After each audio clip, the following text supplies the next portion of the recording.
Before we begin, I would like to offer a sincere apology on behalf of myself, Corey, Dick, Mark and our families, and the many other proud Australians, to our past and present Anzacs. The disrespect towards their legacy is shameful, to say the least, but we will not stay silent. This presentation is a direct response to the self-proclaimed King Special, MHA Spears, aimed at discrediting myself and Mark. It was nothing more than a desperate, delusional attempt to sling mud. For years, we've faced threats, attacks and relentless abuse while simply trying to bring forward the verifiable historical facts. Corey, the author of this article featured in this presentation, has spent countless hours researching and compiling the hard evidence. A massive thank you, brother. A true historical researcher and patriot. We appreciate your effort and your courage. And to King Special, I ask you one simple question. Why? Why attack those of us who are trying to educate and inform with truth, not fiction and fairy tales? Everything we've shared is backed by sources you can verify for yourself. We've never claimed to know it all. No one does. But we encourage critical thinking, something clearly lacking in King Special's camp of followers. So here's a huge shout out to the author and the many others working behind the scenes to help our people and protect this country's integrity. Now the question is, how many will finally choose to face reality? Let's get into it.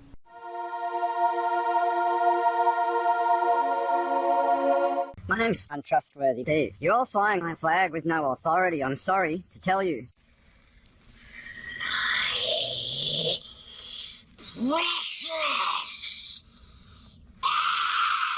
Welcome back, ladies and gentlemen. Today is the second video for the Red Ensign that Special Spears, the KingDumb of Australia, has created. Sovereign Australian, addressing the Kingdom of Australia misinformation agenda. Remember, this is what was created, the Roman wreath. This is from King Stephen's flag from 2018. So let's have a look, shall we? The King of Australia.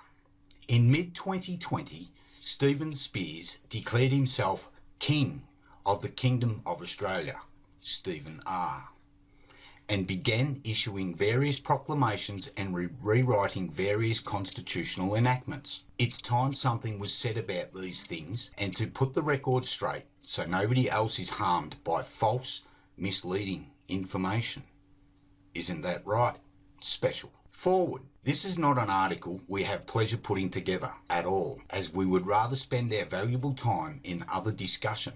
However, with the amount of delusional information being pushed by a certain group over the last few years, it's one we feel is absolutely necessary to address. And I totally agree. For here be dragons added to our historical facts, and these stories of dragons by these individuals are running rampant. Yes, they are. Addressing the Kingdom of Australia and Australian Royal Council members or ex-members, deliberate misinformation can be a challenge for any sane, logical, critical thinking, self-governing adult individual of sound body and mind.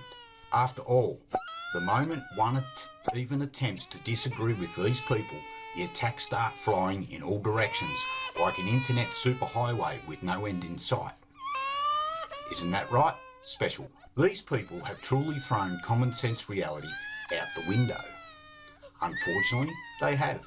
Most of their arguments centre around our mighty AIF, a kingdom left behind, and that of our Red Ensign flag. The truth is, the Red Ensign flag has had many depicted faces, however only 3 had a significant rightful place in the Commonwealth of Australia's documented histories. 5, if you include the UK Red Duster civilian flag and the Churchill flag, both being Red Ensign flags also. From their unsubstantiated claims and undocumented facts to misinterpretations of biblical doctrines and false claims of pending flag history, it's mind-bending to say the least. Yes, it is. Most of their arguments in the public arena stem from their viewpoint and agenda in regards to the red ensign flag of the people. So let's strap in and clear up these misconceptions and more once and for all. In the below link, you will see the faces of two men, one being the self-proclaimed King of Australia, KingDumb, the other being one of its devoted subjects. You can click on this link, how they create division in the people. The easiest way to divide people against each other is to confuse them on multiple levels. The KingDumb of Australia, the Australian Royal Council, and their many subdivisions, well, they have a unique way of doing that. Yes, they do. Many avid researchers and the patriotic public all know the red ensign is a symbol of a free, united people, self-governing and self-determined. So these guys and girls promote a very specific red ensign so people think they must and need to unite under a particular flag and not a symbol. The KingDumb of Australia mob promote unity is only valid under the flag they have chosen and promote. And that is how they get away with creating division amongst the people. The more people who fall into this trap of fiction, the bigger our task here at Sovereign Australian of creating unfettered unity will be. Therefore, we feel it must be addressed. And I agree. Disclaimer, Sovereign Australian wishes no harm, injury or loss on anyone mentioned in this article. In fact, we are very concerned about the amount of misguided, misinformed, misinterpreted information we see coming from these individuals. We mean this sincerely and hope that these people live happy and fulfilled full lives. We have made every attempt to keep this information purely on the facts, without any animosity. We sincerely hope they see the truth and stop with the division of our free people. I agree. Now let's get on with the information. Their claims to this KingDumb of Australia, to our knowledge, is a newspaper article published some time ago back in 1863. It is this information that these people claim to be legitimate, factual information that seems to be the cornerstone of their argument. Well, when asked for factual documentation or information to back these claims, this is their normal response. Quote, "We're not here to spoon feed you retarded fools." Yep, nice one guys, very mature. Now, they also like to tie various other treaties, like the Treaty of Ghent, Treaty of Versailles, and many others, which in fact did play a huge role in a lot of the trespass against the free people of the world and the planet as we know it today. However, they like to add their own special flavour to the interpretations of those events, as they also have done in regards to this KingDumb of Australia and claimed federal red ensign flag. In fact, these individuals have claimed a few names for this flag: land flag, king's flag, federal flag, and so on. This leaves the door open to debate. We have addressed these treaties and histories in other articles, as we have also in regards to the red ensign. We shall attempt to keep this article as short as possible without losing the context of the history behind the many acts of trespass against us that has transpired, so keep that in mind as we progress. However, in this article, we shall concentrate on their claim of the KingDumb of Australia and federal red ensign flag, as we do not normally get into the misinformation pool that others produce. However, in this case, we feel we must. As do I. There's a link for the newspaper article right here, the 1863 newspaper article. The fact that this may or may not have been discussed is not an issue. In fact, many ideas were indeed discussed in great detail, and many heated discussions transpired during the unification of the colonial state colonies at this time in our now Commonwealth of Australia, as well as the formation of our Commonwealth Constitution. This was normal practice when creating something new in the Empire of Great Britain. However, this doesn't mean it actually transpired into reality. Obviously, it never did, as we remained a self-governing colony under British law until we became a self-determining, self-governing subdivision of the Empire of Great Britain called the Commonwealth of Australia. This is fact, not fiction. These people claim that anyone flying a red ensign other than the one they claim as correct are disloyal and disrespectful to our Anzac. This is incorrect. These individuals have literally made themselves the Anzac flag police. Isn't that right? Special. Seriously though, this is no joke. These people carry on like crazy children of the corn. The moment one even mentions the red ensign flag.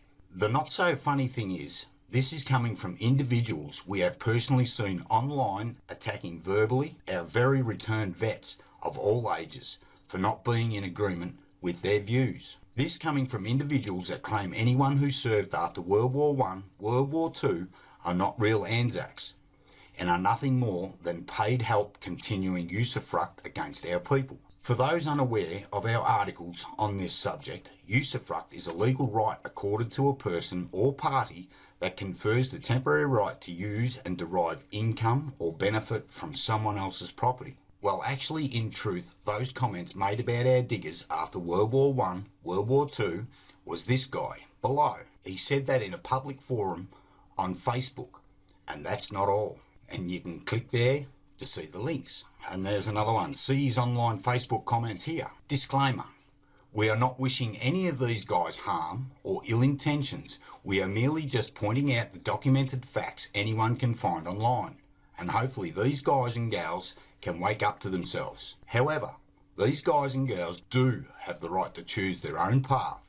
We are not here to stop them making fools of themselves. Isn't that right, Special? However, they have no right to intentionally harm others, and they are not alone. There are others who back them up in this division. However, these three guys were the most active in the early days of their group, and two continue to be at this time, even though infighting and division between their whole group has become very ugly, and they have since split up into different factions. As a living relative of three World War I, World War II vets, and a relative of multiple men who have served in many other conflicts since, I personally find their attitude disturbing and downright disgusting towards all Anzacs, past and present, that have defended the imperial realm of the Empire of Great Britain and its subdivisions of the Commonwealth. I've had the pleasure to grow up around those who have actually bled for empire and our Commonwealth, and those who continue to serve us.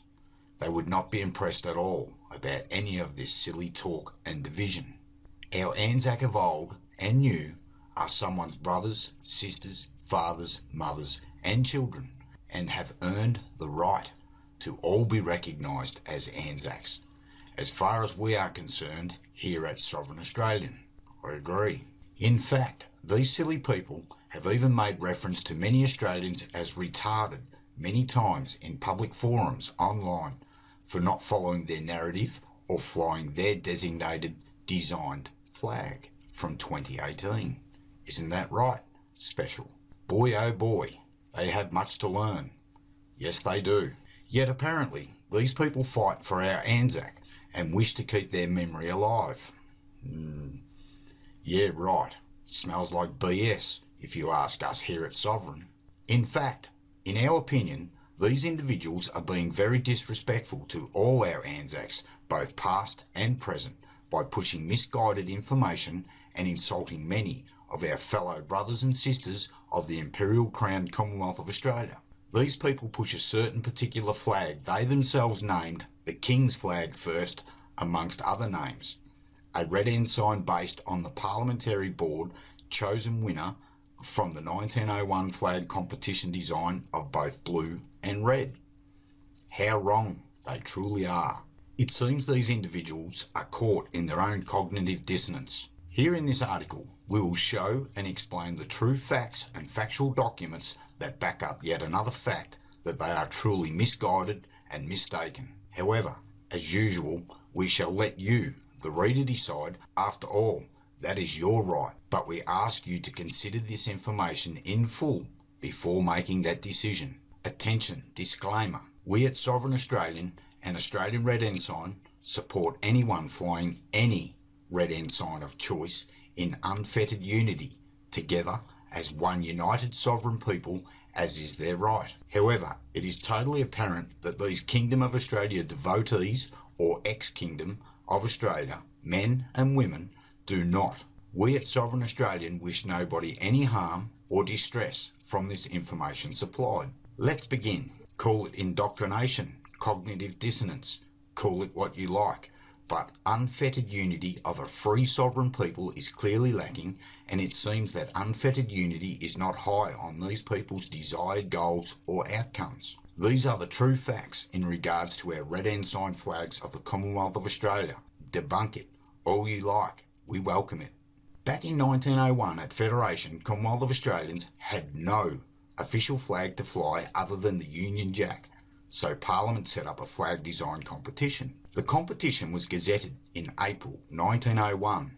However, no flag was recorded as it was still to be chosen. And here's the Government Gazette announcing the flag competition 29th of April 1901. The Gazette was written as below. 1901 Competition Gazette 27. Flag competition documents. Competition guidelines.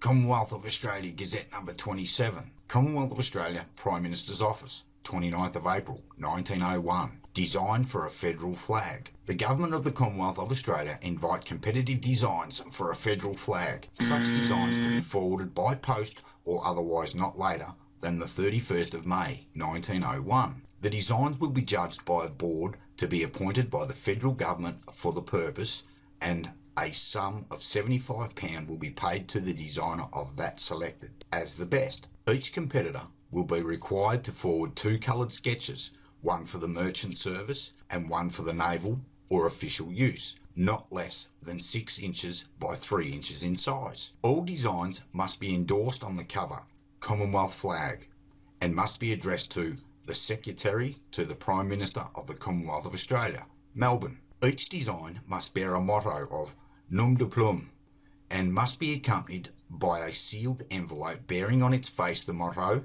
or nom de plume with which the designer signed, and enclosing the name and address of the designer. The successful design will be submitted to the imperial authorities. The award of the board, however, will be final, and the prize will be given in accordance with their decision, even if the design be not accepted by the imperial authorities.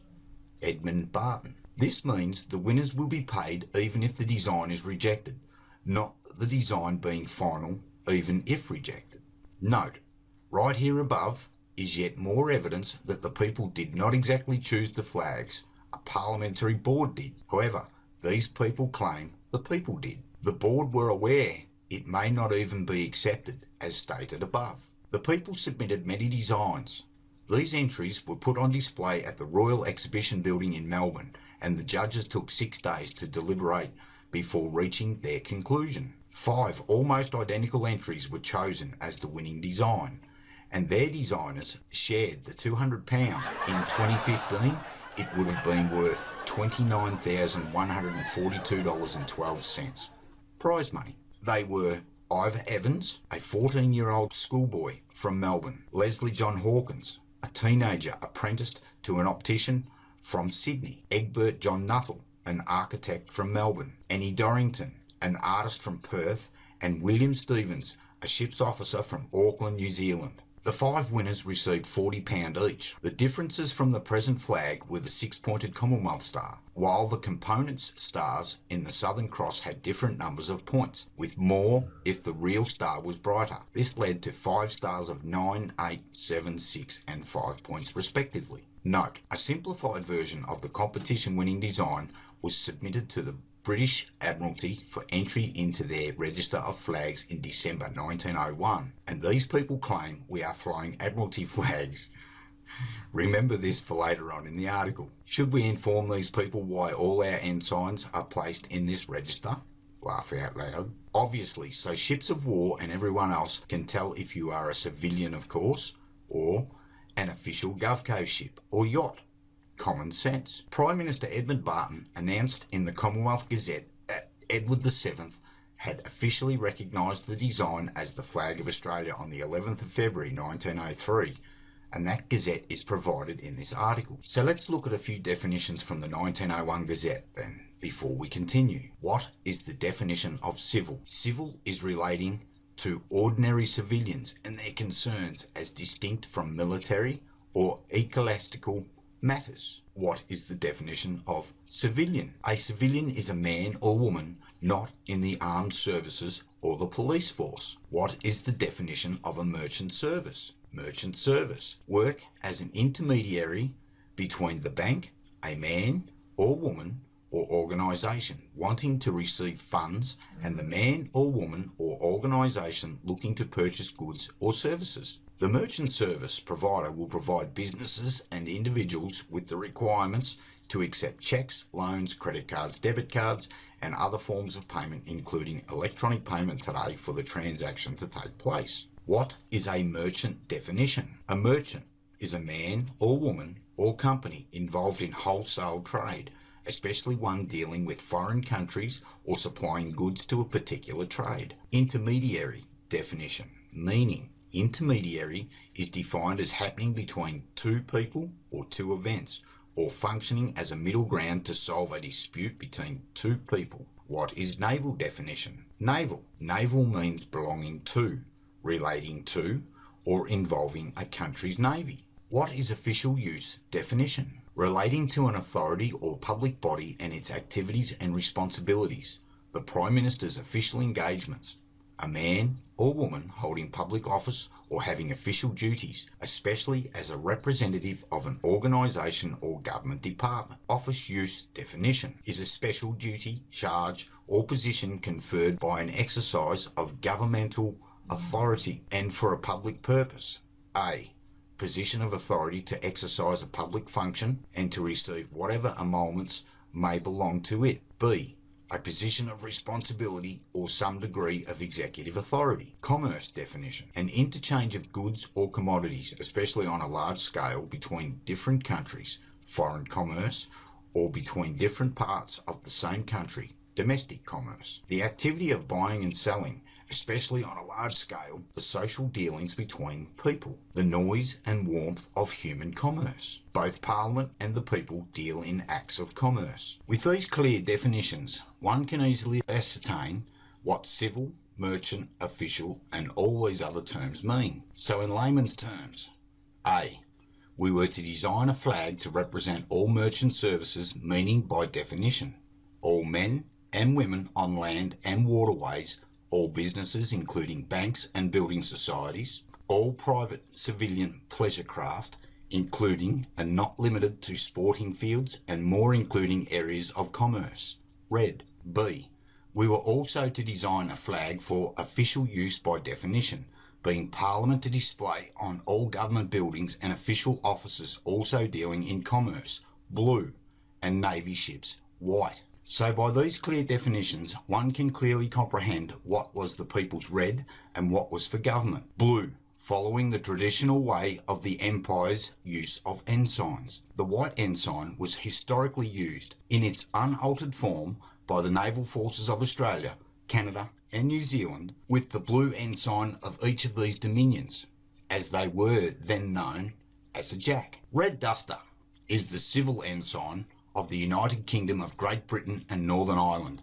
It is one of the British ensigns, and it is used either plain or defaced with a badge or other emblem, mostly in the right half. Remember that definition of civil from above? Yeah, well, all our red ensign flags were derived from this flag. This is why we hear the term civil merchant services. So by these clear definitions, one can easily ascertain that these kingdom followers are pushing one heck of a silly agenda, claiming a lot of what they preach, especially stating we can only fly their approved design. Now that is cleared up, let's continue. From that competition, a few flags were picked. Parliament then picked a winner, the unofficial pending red ensign with the Star of David design displayed, and then decided to send the winning flag off to England for approval. Here we see the first sketch of the pending flag from that competition below, printed in the newspaper.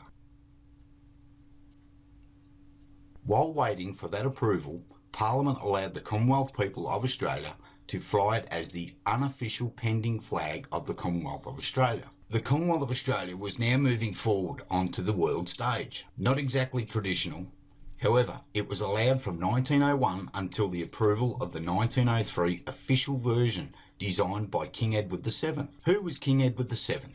King Edward VII, Albert Edward 9th of November 1841 to the 6th of May 1910, was a Protestant king of the United Kingdom of Great Britain and Ireland and Emperor of India from 22nd of January 1901 until his death in 1910. The eldest son of Queen Victoria and Prince Albert of Saxe-Coburg and Gotha, and nicknamed Bertie. King Edward VII, a Protestant king, sent back an approved design in late 1902 and later being gazetted in the number 8 of February 1903 with the Star of David removed and replaced by the star known today as the Pacific Star, and also known as the Burma Star, which later in our history became a military medal under the reign of King George VI. The Pacific Star became a service medal awarded to British and Commonwealth personnel who served in the Pacific between 8th of December 1941 and 2nd of September 1945. Yes, that's right, it became an Anzac Star Medal.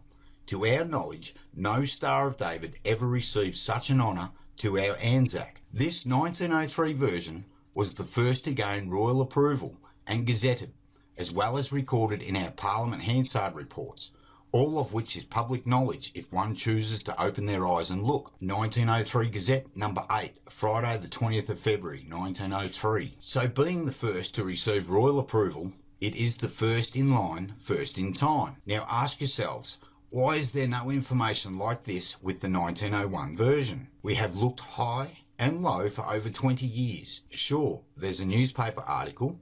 However, no official gazetted approval or record of such is in any of our Hansards that we have found. Could it be because the 1901 was never an official flag of the Commonwealth of Australia? We know it existed as the unofficial pending flag. However, that's all it ever was, a sketch and a winning competition flag. But what of it having official legal constitutional standing? Nevertheless, the 1901 still has a place of pride in our history, just not officially recognised, approved or gazetted history in our Hansards. In 1907, the Commonwealth of Australia gained Papua New Guinea as part of our territories, with this prompting Parliament to change the Pacific Star design to that of the 7-point red ensign we see much of today. It was put into place by Parliament yet again, and by way of no referendum in 1908, also gazetted and recorded in the Hansard reports. So the Gazette number 65 1908, Commonwealth of Australia Gazette, Commonwealth of Australia Gazette number 65,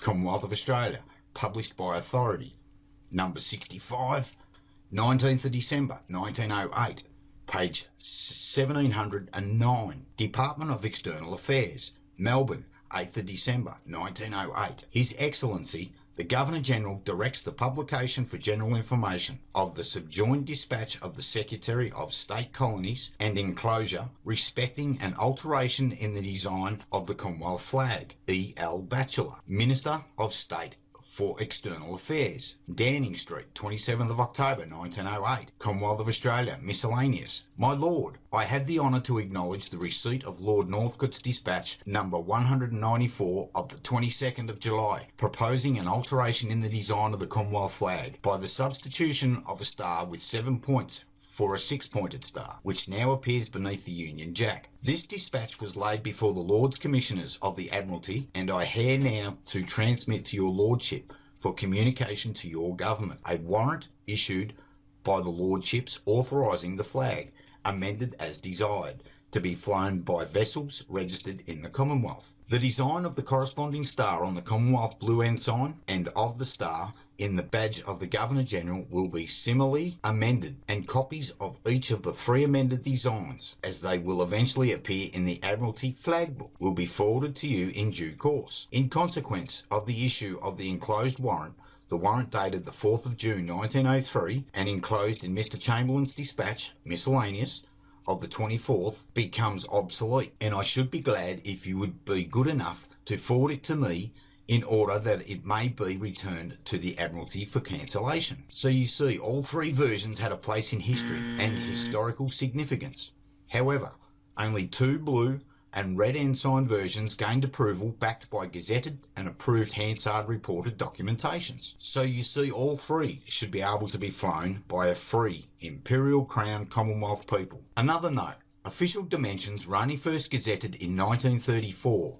In fact, there were no official documents in 1901 or 1902 or even 1903 in regards to these specific flag dimensions. However, these people claim all these facts so far to be untrue, and we the Australian people are retarded. Laugh out loud. Now it's time to address the clear elephant in the room. The self-appointed king of this Kingdom of Australia has stated many claims, some of which are indeed true and easy to find and in many historical books and literature, most of which has come from history books, atlases, historians, official parliamentary documents and avid researchers much like ourselves. However, much of his own and his followers' information has been manipulated to suit not only their narrative but their own agenda. For instance, the claim that we have an occupied country is fact. The claim we have a specific coat of arms is also a fact. The claim we have a specific line of authority dating back to July 1900, and we might add further back, also fact.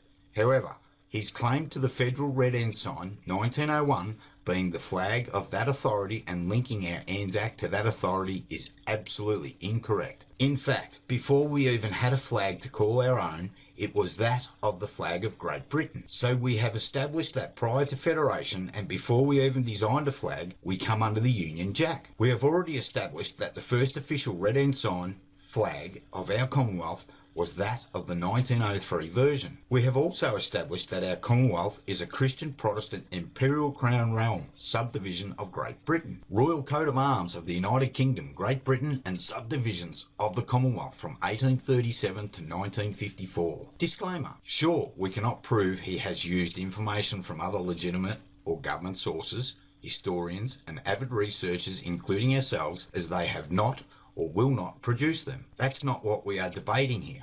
However, we have been around researching for 25 years and many avid historians have come before us. We have seen much of this information this so-called king proclaims as his over our many years in research, from books and histories, and those sources mentioned which are way beyond his years and that of our own. By the kingdom's now incarcerated spokesman Dewar and the king's own admission in the past, he has used the information of many and put it all together to paint the picture as Dewar was so confident to state. However, that picture is not correct. The problem is he has used factual based information, then skewed and changed that information into a false created narrative with a few large dragons from Hogwarts Academy of silly magic to suit an agenda and added it in. These guys have been around allegedly for a maximum of 10 years, if you can believe that. They should by now have a complete comprehension of what has transpired. However, they have not gone back in our empire's histories to fully comprehend the size of the painting. We here at Sovereign Australian have always kept the name or names of our authors and resources pool private to allow the information to speak for itself. We provide the direct links to the authors when required and never wish to claim personal credit for such information as we believe it belongs to the people, not to mention sourced from many historical accounts like Parliament public records and statistics, encyclopedias, Bibles, great authors and philosophers over the many ages of history. Everyone is entitled to an opinion as well as one's own perspective of events. However, modifications of that history for agenda make anyone as bad as those who have already changed it to deceive. Good or bad, history must be preserved or mankind is doomed to repeat it. Okay, so let's continue. Now for the record. Our AIF Anzacs were founded on the 15th of August 1914. What flag was flying then? Well, we know the 1908 red and blue ensign versions were made official. However, our diggers would have had many personal belongings and flags, dependent on what they had purchased and when they purchased them. Of course, one could not possibly know what our diggers owned at the time. However, if one looks deeper, there's another twist to the Red Ensign flag collection right around the time of the AIF formation. First Australian Imperial Force in World War I. The Australian government established the Australian Imperial Force, AIF, in August 1914 and immediately began recruiting men to serve the British Empire in the war. The men of the AIF served in the Middle East and on the Western Front during the war. Before the war, Australia's regular army was a young, evolving force when war broke out. It had been formed when the separate defence forces of 6 colonial states were joined with the Federation of Australia in 1901 under the awaiting approval of the unofficial pending Red Ensign and Blue Ensign flags. At this point, the only official flag was that of the Union Jack. It would be a further 2 years or so before our Commonwealth had our own official flag of the Commonwealth of Australia. Before the war, the Army introduced 2 major changes. Compulsory military training started in 1909. Military organisation was restructured after Field Marshal Viscount Herbert Kitchener visited Australia in 1910. The regular army was organised into Australian Infantry Regiment foot soldiers, field companies, engineers, garrison, artillery batteries, light horse brigades, mounted troops. At the time, Australian law didn't permit men in the regular army and the civilian forces, part-time reserves, to serve in wars overseas. Now, did you notice the name Herbert Kitchener? Well, it turns out there is also a Red Ensign flag of that name. This flag was created the year after the creation of the AIF, 1915. This flag was also known as the Churchill flag. Herbert Kitchener flag history from the Australian War Memorial. It's the little amounts of misinformed information that create their narrative, and to those of you who do not study history, unfortunately, you'll be easy to lead. There are many examples of this within all of the KingDumb of Australia and Australian Royal Council's dogma, including all their little spin-off groups that seem to disappear soon after they are created. Just like the YouTube videos they produced that now seem to have almost been completely wiped away. Ties to our Anzacs, to the AKJV Bible. Their other argument is the ties of the AIF to the King James Version Bible are just ridiculous. Seriously, our Anzac must have been time travellers for this to be even remotely true. After all, the King James Bible was enacted in 1611. We feel they might have hooked up with the Doc and Marty McFly, grabbed a loan of the DeLorean and zipped off to the year 1611 to accomplish this feat. Let's continue. May 1927, the opening of Old Parliament House. Now guess what flag was flying? Most definitely not the pending competition flag of 1901 or the 1903 gazetted version of the Red Ensign, as this was 1927. So it had to be the 1908 gazetted or Churchill Kitchener Red Ensign. What Red Ensign would have been flown then in 1927? The first Parliament of the Commonwealth of Australia was opened at the Melbourne Exhibition Building on the 9th of May 1901. The new King of England, Edward VII, sent his son and heir, the Duke of Cornwall and York, to Australia as his representative. Now what flag was flying here? The Union Jack, of course. But what else was? The 1901 Gazette states, the Government of the Commonwealth of Australia invite competitive designs for a federal flag. Such designs to be forwarded by post or otherwise not later than the 31st of May 1901. Yet our first Parliament was opened on the 9th of May 1901. First Parliament. The Duke of Cornwall and York opens the first federal Parliament, 9th of May 1901. What size flags are they? State Library of Victoria. The first federal elections for the new Australian Parliament were held on 29th and 30th of March 1901. 87 of the 111 newly elected parliamentarians had been members of colonial parliaments, including 14 who had been colonial premiers. Several had also participated in the drafting of the Constitution and were active in the push for federation. 10 had been at the 1891 National Australasian Convention and 25 attended the Second National Australasian Convention. The first Parliament of the Commonwealth of Australia was opened at noon on the 9th of May 1901 by the Duke of Cornwall and York, later King George V. The lavish ceremony took place in the Exhibition Building, Melbourne, and was attended by over 12,000 guests. In his address, the Duke told the gathering, "It is His Majesty's, King Edward VII, earnest prayer that this union so happily achieved may, under God's blessing, prove an instrument for still further promoting the welfare and advancement of his subjects in Australia, and for the strengthening and consolidation of his empire. Members of Parliament were sworn in by the Governor-General and then travelled by foot and horse-drawn carriage to Victoria's Parliament House. The Senate then met at 1:10 p.m. in the Legislative Council, and the House of Representatives met at 2:30 p.m. in the Legislative Assembly for the first session of Federal Parliament. The Victorian Parliament House remained the temporary home of Federal Parliament until 1927, when a new Parliament House was opened in Canberra. During this time, the Victorian Parliament met in the Exhibition Building. In Melbourne, the opening of Parliament was marked by 2 weeks of celebrations. The enthusiasm with which Australians greeted Federation and at the first Federal Parliament demonstrated the nation was eager to unite as one people. According to history, the New South Wales Ensign, also known as the Federation flag, was there too. Let's not forget that Federation flag. The Australian Federation flag, also known as the New South Wales Ensign, was the result of an attempt in the 1830s to create a national flag for the Commonwealth of Australia. Notice how the dates do not line up? Did these parliamentarians already have red and blue ensign flags designed and ready before the competition had ended? So what about the first pending unofficial flag to fly? Well, as it turns out, only the blue Govco flag was first flown from the Exhibition Building, Melbourne, on the 3rd of September 1901, when the winning competition design was announced. This was a huge flag, 36 by 18 feet, made to order for the occasion. However, no red ensign flag for this occasion other than the people flying theirs in the streets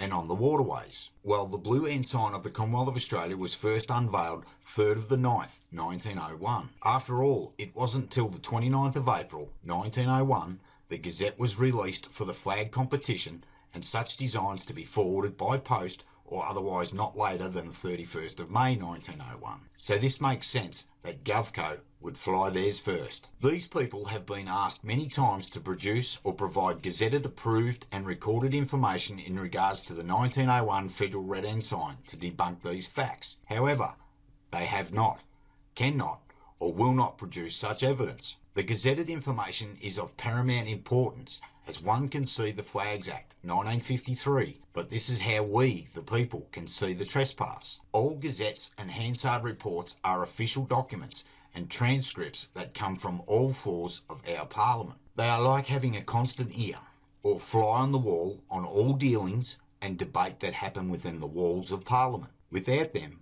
we would have no transparency at all. Remember those definitions at the beginning of the article? Now look at the BS in the 1953 Flags Act, Menzies Fake Trespass Act. Instead, we hear comments like, "I'm not going to spoon feed you retarded fools," and alike. Seriously, with egos like that, one would be sure they would take satisfaction rubbing our noses in it and make us look silly, wouldn't you think? Instead, they produce photos of our civilian population and of our diggers flying the 1901 pending version. However, this is not factual documentation. In fact, it's nothing more than the people actively promoting the unofficial first pending flag that the people were approved to fly by Parliament, all the while waiting for the real deal to be approved by the King, as many would have been proud to do in that time. After all, they were going to have a flag to call their own. Here we have Queen Elizabeth II and the Duke's first official visit to our great Commonwealth in 1954. See the people waving their red ensigns and Union Jacks with the Govco blue and the Union Jacks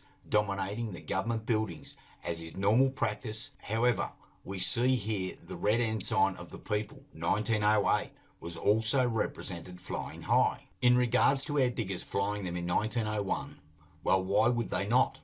They owned them after purchase, and as one would expect, money was very tight back then.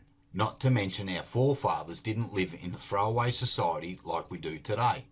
Gee, even pants with holes were repaired and handed down all patched up. Nothing was wasted. I guess these folks forget that. There were hundreds and thousands of the 1901 unofficial pending versions created for many, and as the pending flag, I'm sure our grandparents would not waste them. Come World War I and World War II, many of our diggers still had those flags, as things were built to last back then, different to the property one owns throughout life today. Many of the awakened public today still fly the blue ensign, as they do, and would not throw them away until they were stuffed. Seriously, how many today would throw them away undamaged, knowing the truth about it being a government instrument? only a few really. However, this doesn't make it correct, but many still fly the blue for their own reasons, not to mention our ADF, Anzacs, have bled under it also. Therefore, it has to have a place in our history and the hearts of many. If not for that reason alone, it also represents our Anzacs as well. Maybe not the AIF, but the ADF, both as civilians and military men and women. After all, we are men and women first, as children of the Creator, mostly Christian Protestant Imperial Crown civilian subjects of Commonwealth of Australia. Well, we used to be.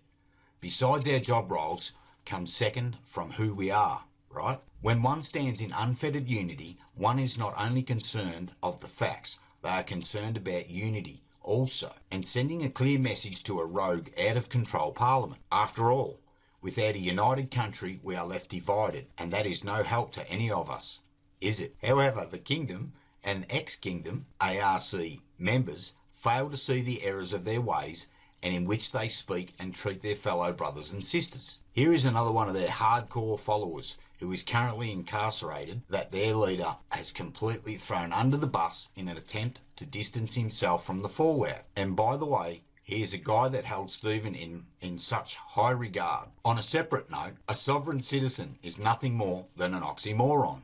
We are either sovereign individual men and women, self-governing and self-determining, or we are not. However, as a collective of free men and women, we were subjects of the Imperial Crown subdivision of the Empire of Great Britain, known as the Commonwealth of Australia. Daily Telegraph Newslink. Instead, these people continue to create division to benefit their own agendas. Violence, intimidation, slander, general name-calling, belittling, threats, and just public destructive behaviour is not and never has been an accepted way to get one's point across. However, it seems the general MO for those who are associated with this Kingdom of Australia, ARC mob or group, including the many of their current and ex-members or whatever name they go by these days. These people use many different aliases and have multiple accounts.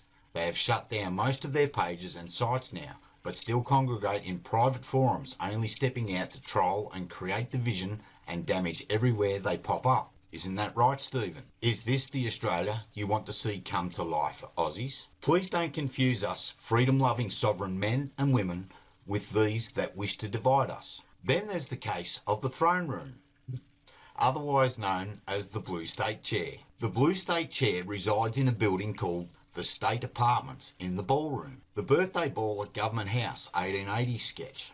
The ballroom is serviced by a supper room that runs its entire length and has its original serving bench and fittings. The Minstrel's Gallery, where musicians perform at functions, features a semicircular sound shell that reflects the arches and scalloped sconces above the dais. Musical motifs of Pan and his pipes in the upper corners, and an intricately gilded iron balustrade. There is an oral tradition that when the plans for the ballroom were presented to Queen Victoria for approval, she objected to the size, as it was bigger than the ballroom at Buckingham Palace, and asked that the building be reduced. However, by the time her request reached Victoria, construction had already begun. State Chair.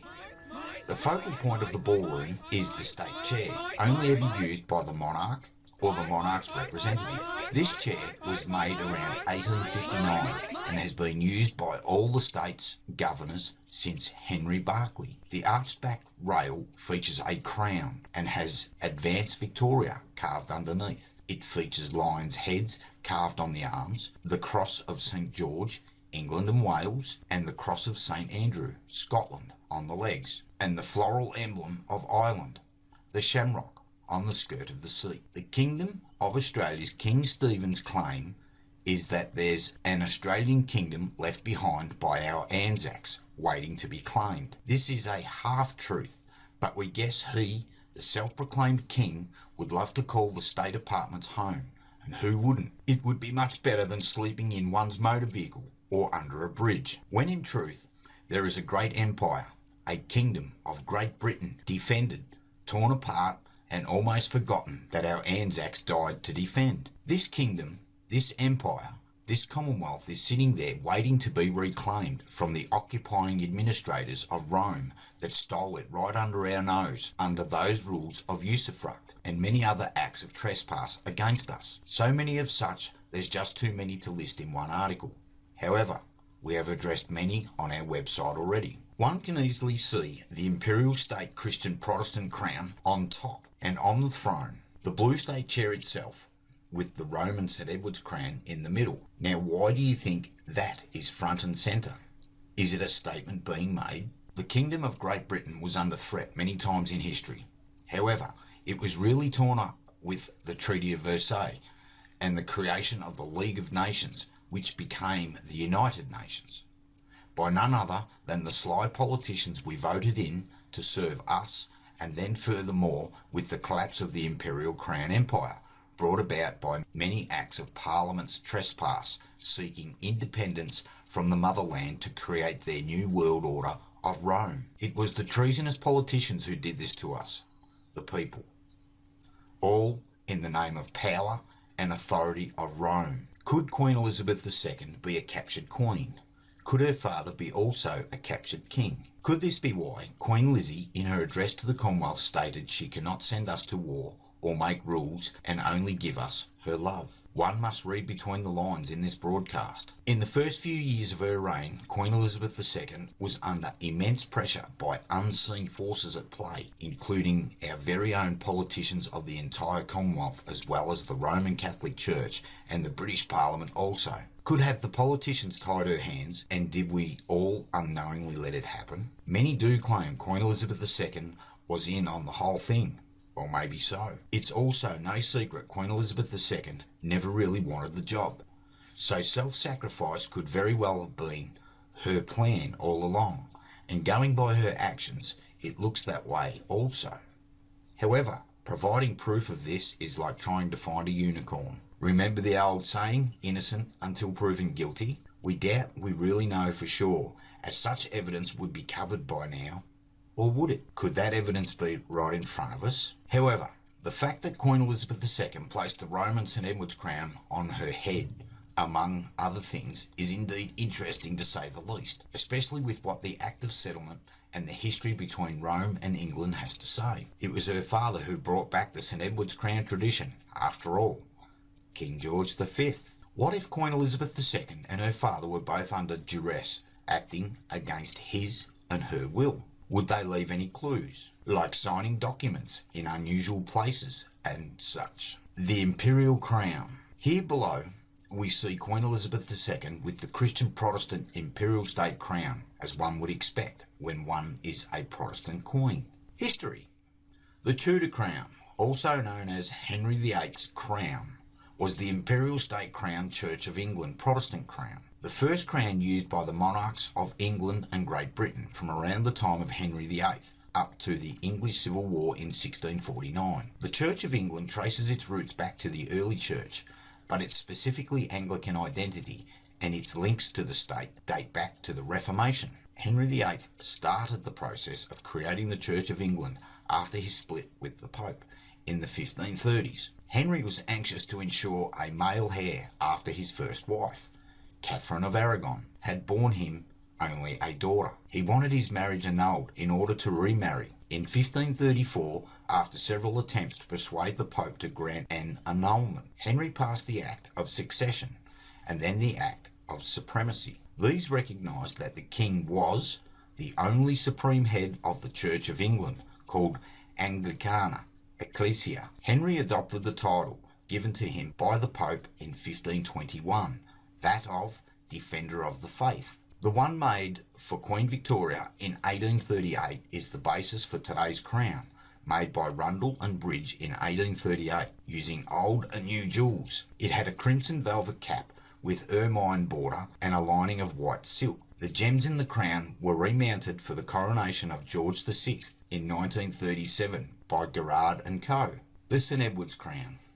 Here we see Queen Elizabeth II with the Roman Catholic St. Edward's Crown, not something one would expect for a Protestant queen. 2nd of June 1953, Prince Philip kneels to pay homage to his wife, Queen Elizabeth II, on the occasion of her coronation in London's Westminster Abbey. St Edward's crown is the centrepiece of the crown jewels of the United Kingdom, named after St Edward the Confessor, a Catholic king. It has been traditionally used to crown English and British monarchs at their coronation since the 13th century. The original crown was a holy relic kept at Westminster Abbey, Edward's burial place, until the regalia was either sold or melted down when Parliament abolished the monarchy in 1649 during the English Civil War. The present version of the St Edward's crown was made for Charles II in 1661. It is solid gold, 30 centimetres 12 inches tall, weighs 2.23 kilograms 4.9 pounds, and is decorated with 444 precious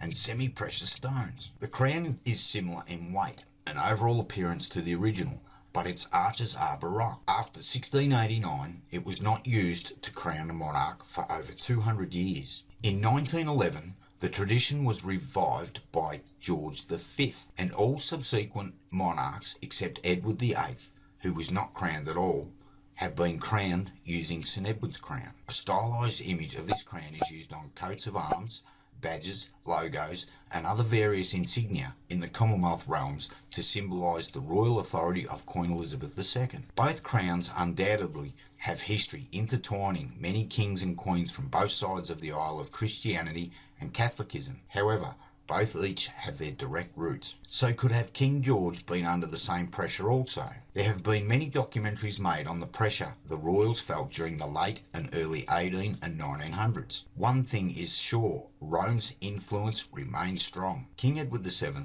especially felt this pressure to save the monarchy from the push from the parliamentarians for a British Republic, establishing the order of succession. The Act of Settlement of 1701 was designed to secure the Protestant succession to the throne and to strengthen the guarantees for ensuring a parliamentary system of government. The Act also strengthened the Bill of Rights, 1689, which had previously established the order of succession for Mary II's heirs. Mary's father, James II, had fled England in 1688 during events described as the Glorious Revolution.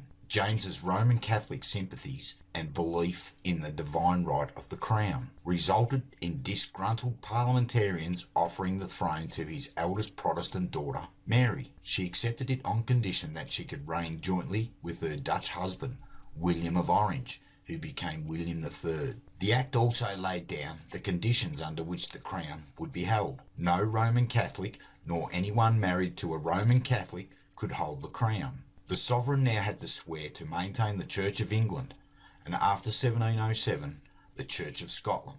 The Act of Settlement not only addressed the dynastic and religious aspects of succession, it also further restricted the powers and prerogatives of the crown. Edward was canonised in 1161 and is considered a saint by the Roman Catholic Church, which regards Edward the Confessor as the patron saint of kings, difficult marriages, and separated spouses. This trespass involved the entire Commonwealth nations over many decades and centuries, and sly moves towards a global new world order for Rome. The old Rome never died, it just changed tactics. Reformation really pulled the wind from Rome's sails, and it's been fighting on ever since to reclaim what it had lost. This new world order is still in play right now and continues slowly eroding our rightful constitutional Commonwealth, all its resources and assets, all the while fleecing you, the public, dry.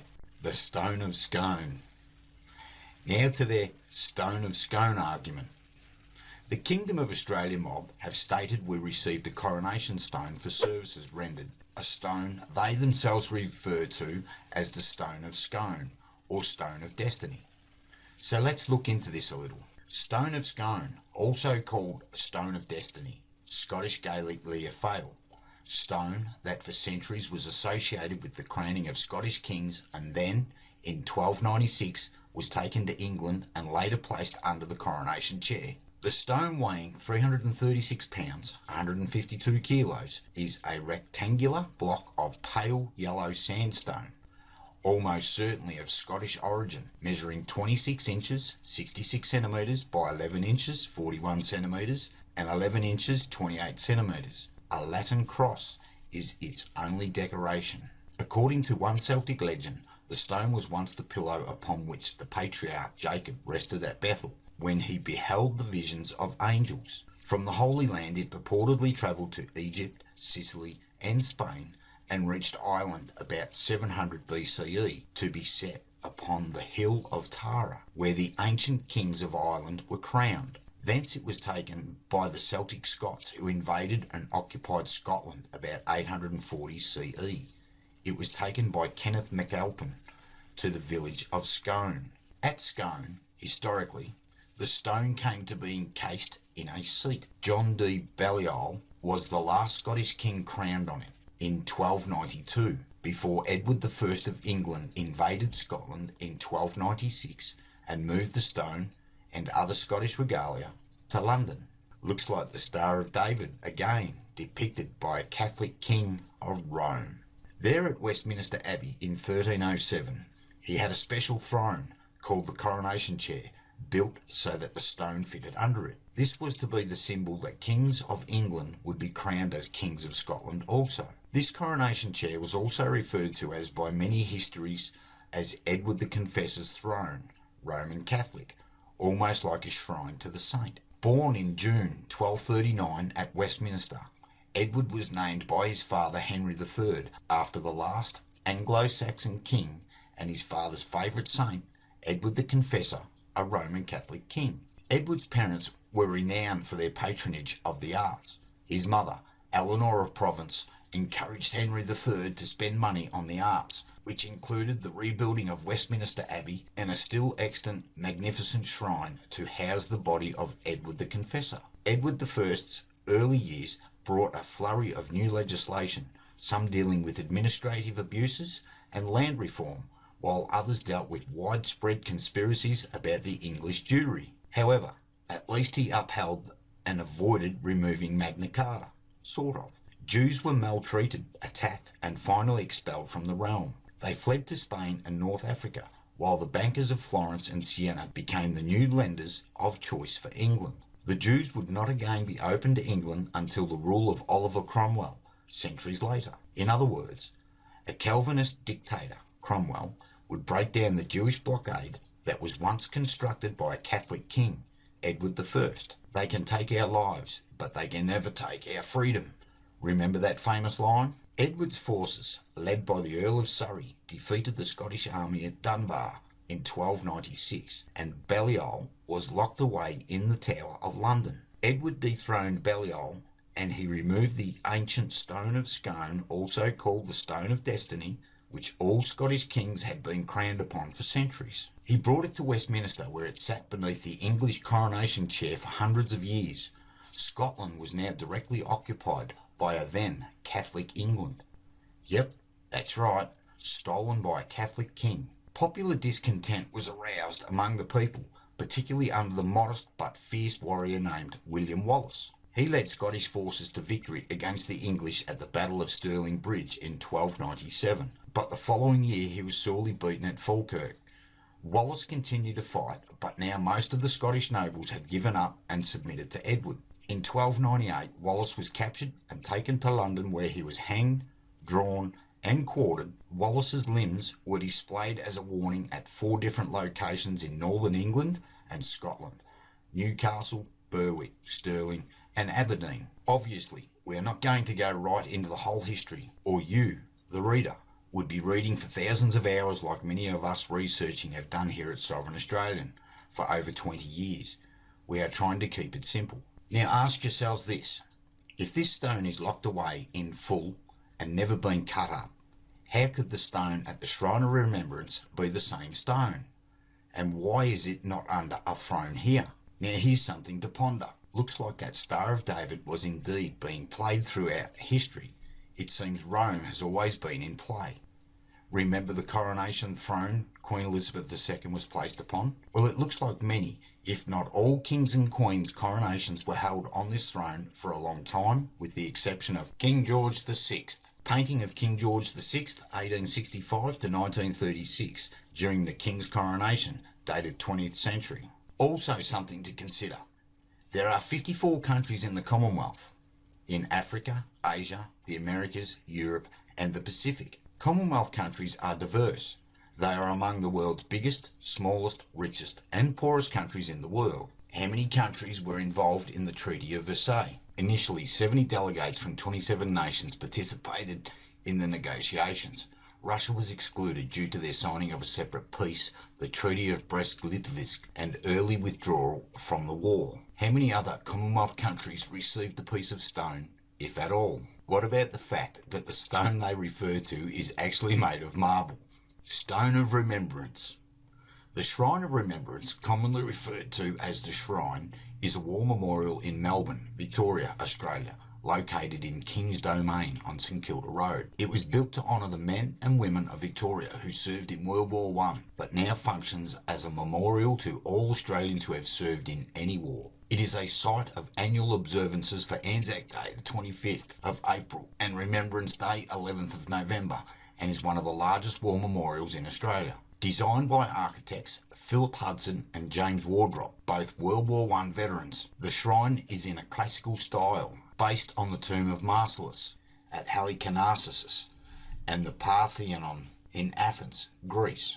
The crowning element at the top of the ziggurat roof references the Karadzic monument of Lysocrates. Built from Tynon granite, the shrine originally consisted only of the central sanctuary surrounded by the ambulatory. The sanctuary contains the marble stone of remembrance, upon which is engraved the words, "Greater love hath no man," John 15:13. Once per year, on 11th of November at 11 a.m, Remembrance Day, a ray of sunlight shines through an aperture in the roof to light up the word love in the inscription. Beneath the sanctuary lies the crypt, which contains a bronze statue of a soldier, father and son, and panels listing every unit of the Australian Imperial Force. The shrine went through a prolonged process of development, which began in 1918 with an initial proposal to build a Victorian memorial. Two committees were formed, the second of which ran a competition for the memorial's design. The winner was announced in 1922. However,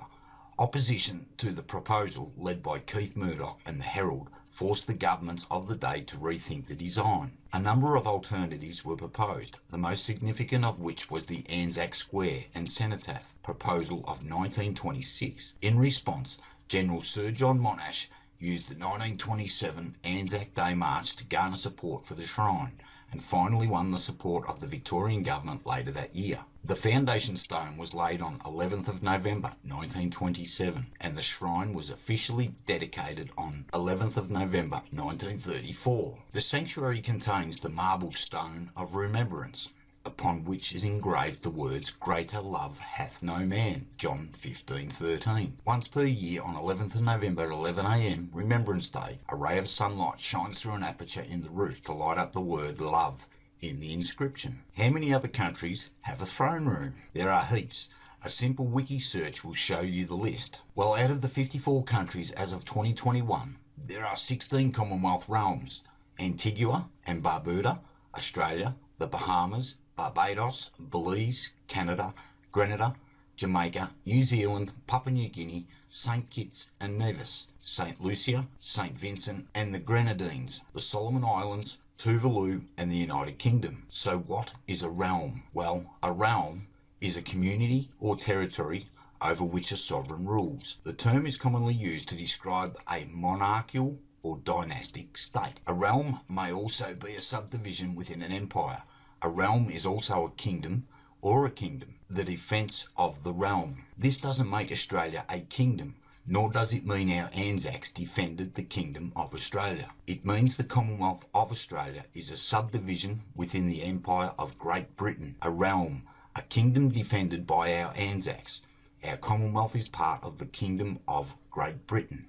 Lest we forget, unfettered unity is now more important than ever before. It was a series of very unfortunate events in a time of mass change and a lack of understanding and comprehension of what those events would do to the greater empire as a whole. People lacked the foresight and interest from the general public that seen the once great kingdom fall back into the hands of the Roman cabal. We all failed as a people to see what was transpiring under our very nose. This battle has waged on since Reformation and the creation of the Church of England and the Christian Protestant Bible. Our Anzac Diggers' Shrine of Remembrance is a beacon of light so we never forget the sacrifices made to defend the Empire of Great Britain, our Protestant imperial crown realm, and our right to self-determination, self-governance and self-ownership. It was paid for many times over in blood.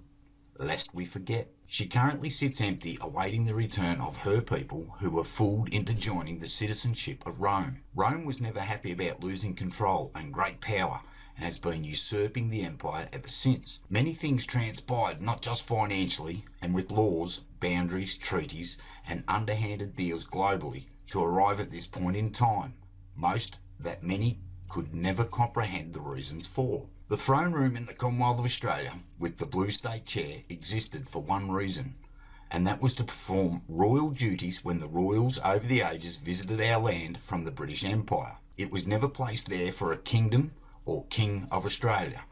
That is misguided misinformation from a certain agenda standpoint of a handful of people. It's most definitely not fact. To those Kingdom of Australia followers that may read this article, honestly, what do you think the royals sit on when performing official duties? A lounge? Come on, seriously. The Christian Protestant Imperial Crown Kingdom of Great Britain that our Anzac died to defend still lives and is waiting to be reborn. This is why the cabal is in such a rush to remove any existence of it, not just here in Australia and New Zealand, but Canada, India, and so on, all over the Commonwealth. It's the same reason why most of our people forget what our red ensign flags represents. The cabal puppets in parliaments across the Commonwealth have done all they can, as fast as they can, to hide that history away without waking you, the public, to the trespass against us. Most Australians today have no idea who or what the AIF was because of it. The Roman cabal wants people to think it's just a boat or a ship flag. However, it is not. The definitions we have looked at show this fact. One flag for GovCo, one flag for everything else. Our red ensign flag represents all free Commonwealth people on the land and the waters. The blue and white represents the GovCo machine on the land and the waters. However, blue should only ever be on GovCo buildings or offices, not flying free all over the land. The white naval flag is only on the sea. That's the definition. That's where they belong. So what is the real agenda behind these Kingdom of Australia members, you might say? Well, the truth is, it seems these misguided individuals have taken much out of context if they believe, or used to believe, they must raise an Australian king to free our people. And their agenda is clearly an attempt to use your emotions and respect for our Anzacs to do it. But really, it's a power grab by a silly ideologist with personal agendas, in our opinion, and you are entitled to your own. That's my opinion as well, bro. However, what king and what type of man is he, and what rightful claim does he have? Not many leopards change their spots, do they? And this self-proclaimed king is very much a dictator.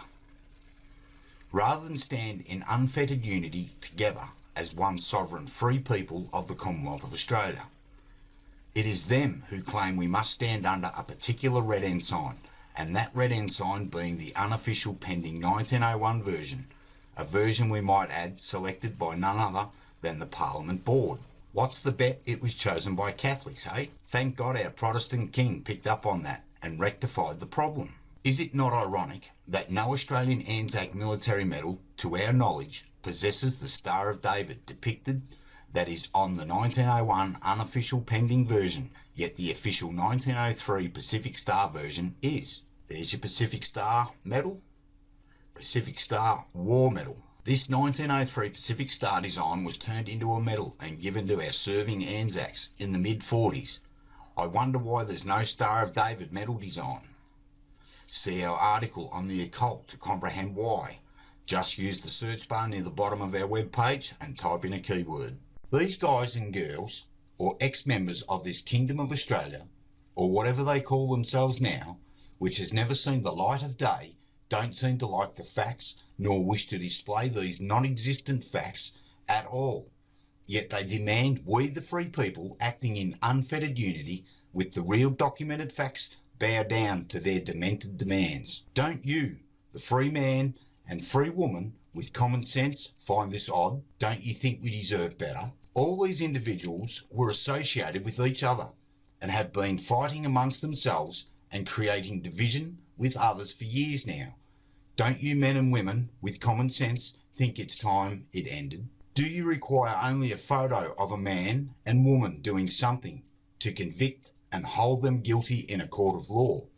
Or do you require facts, due process, and completed evidence without a shadow of a doubt before passing judgment? So why do these people have such an agenda as to state flying any red ensign in unfettered unity is wrong, and we must fly the one they state is the correct one? In Sovereign Australians' opinion, these people are here to create division for a personal agenda, not that of an unfettered unity. Why is it they can never produce any of these documented parliamentary documents to back their claims, and they only rely on weak pictorial photographs?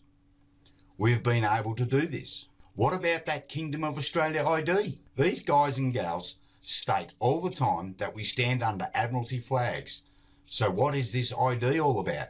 The white ensign, at one time called the St George's ensign due to the simultaneous existence of a crossless version of the flag, is an ensign worn on British Royal Navy ships and shore establishments. It consists of a red St George's cross on a white field with the Union flag in the upper canton. These people claim if you fly any red ensign flag other than theirs, you are in Admiralty jurisdiction, yet their ID is on the St George ensign. Seriously, come on people, it's time to grow up. It's no secret that our diggers stood under many red ensign flag designs right through our history. But what about that Star of David on the Kingdom and ex-Kingdom members' flag, hey? Many should be aware by now its significance to the occult and its ties to Rome. Our forefathers may not have been aware of this, but our Protestant Imperial Crown kings and queens would have been indeed. We at Sovereign Australian and Australian Red Ensign overlook the occult symbolism of such a star for the benefit of unfettered unity. However, we do make it clear to all its significance and inform our fellow brothers and sisters of the Imperial Crown Commonwealth of Australia as we should. Please don't allow these people to destroy our unfettered unity message, and stand freely of your own choosing under any red ensign flag you choose to fly. Don't let these people dictate what we stand together under as one people. The red ensign flag is not only the flag of the people and that of our AIF voluntary Anzacs, it's a symbol of a free people and we the collective masters of our creation called Parliament. Remember who you are, and remember there were two colours, one red and one blue, irrespective of what stars were depicted.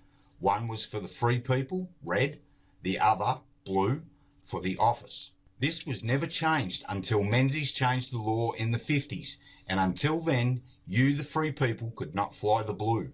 If one looks and comprehends history, it seems it only took Rome 50 years to place their crown back on Protestant lands, and that, my brothers and sisters, was felt worldwide throughout the entire Commonwealth. Since then, well, open your eyes and look around. Since the 50s, they have done nothing but remove one's unalienable rights as free sovereign men and women under God, liquidated our public assets and resources, and rape us of personal wealth. It's time to wake up to the trespass against us. We at Sovereign Australian really take no pleasure in writing this article. However, this KingDumb mob has been so distrustful, distasteful, and downright destructive for so long now, we felt it needed to be addressed formally. Our Commonwealth is at a crossroad in time now. We can continue to allow these United Nations unforeseen foreign powers control the direction of our future, or we can restore the Commonwealth as it was before the trespass took hold, and be a free, self-governing, self-determining subdivision of Great Britain once more. We could also change our land to be something entirely different, using the core foundations of our Commonwealth to build upon. We here at Sovereign Australian do not confess to know what it is we need to do to save our once great southern land of the free and those mighty AIF from those who wish to destroy it. However, we are sure that only a free, united majority sovereign people can end this trespass against us.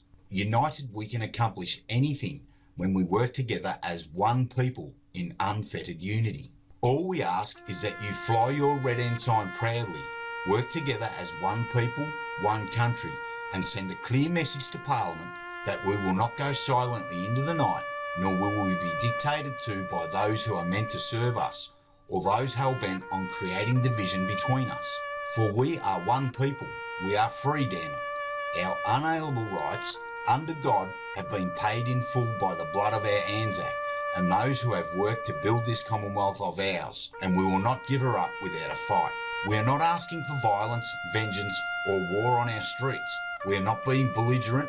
We want our rights and our Commonwealth back now. We built it, we created it, and it belongs to we, the sovereign people of the Commonwealth of Australia. We thank you for taking the time to read what has been displayed and hope to see all those red dusters fly proud. Never give in, for it's time to dig in. Our Anzacs didn't give their lives up for us just to roll over.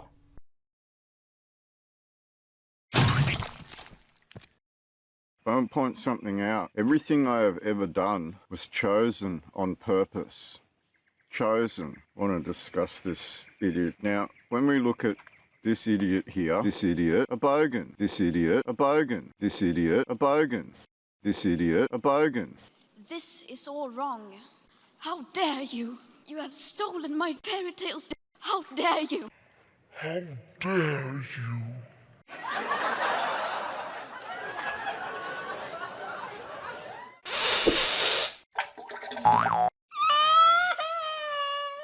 If I only had a brain, I would have figured that out a long time ago. Everybody has a brain. Mm-mm. Not me. Look. Oh. Garbage.